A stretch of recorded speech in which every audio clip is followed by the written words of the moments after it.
So who has not driven a car? No one. So you all know what driving a car feels like. There's a lot of freedom attached to it. If you want to go to the movie, drive there. If you want to go down to Tucson, which don't go there, but you can drive there if you want. But in the US, I find that there's a large dependency on cars. You can't take a train wherever you want. You can't take the subway to the other side of Phoenix. You have to have a car if you want to live in the US, if you want to travel anywhere. Which in other countries, it's not necessarily the case. Living in Singapore especially, my family, we had a car, but I didn't need to use the car. I could just take the train, I could just take a bus. I could use a taxi if I needed to. So in this speech, I'm going to inform you the differences between infrastructure and transportation between the US and Singapore.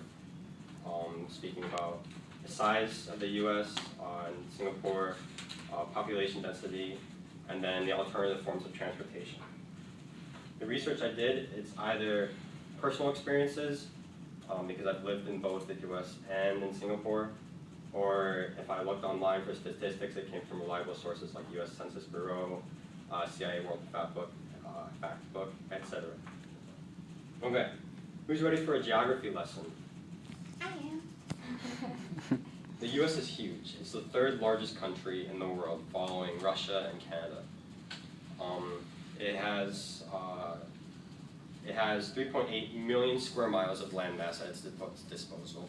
It has a population of 342 million people within the borders, and the population density depends on the state, but overall it's 85 people per square mile. Singapore, on the other hand, is tiny. It has 277 square miles, and it has a population of 5.6 million people. To put in relative terms, it's half the size of the city of Phoenix with 5 times as many people. So what does this size mean in terms of cars and transportation?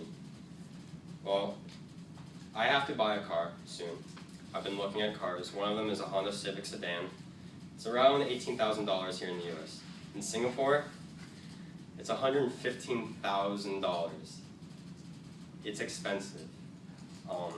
In order to own a car, you have to have a certificate of entitlement, which is $70,000 alone. And the car itself is not cheap either, about $40,000 just for this sedan. And not only that, but to own a car itself, gas prices. Here in the US, we complain about $2.57 per gallon. But in Singapore, it's $5.75 per gallon, which is $3 more expensive. It's quite expensive there. So because of this, a lot of people are scared of even owning a car. And I know people that they've lived in Singapore most of their life and they've never had a car and never needed one. So in terms of public transportation readily available, the only city that I could think of that mirrors Singapore is New York City. It has roughly the same size, just 3 million more people, trains, buses, etc. at any disposal. But it's not the case in everywhere in the US. Like if you go to a small town in the middle of Iowa, you're not going to find a subway system. There's no need. But in Singapore, you can't have a car, so they have to have good transportation. I had an internship there with a Big 4 accounting firm, and every intern I spoke to, they used the local MRT or the mass transit rail. Me, on the other end, I could use a car, so I got to park in my dad's parking space, which was nice, but I felt a little privileged because everyone else is using transit and I'm using a car. So let's go over what I just told you all. The US is huge, while Singapore is tiny. It's a red dot on the map, that's how you find it. Population-wise,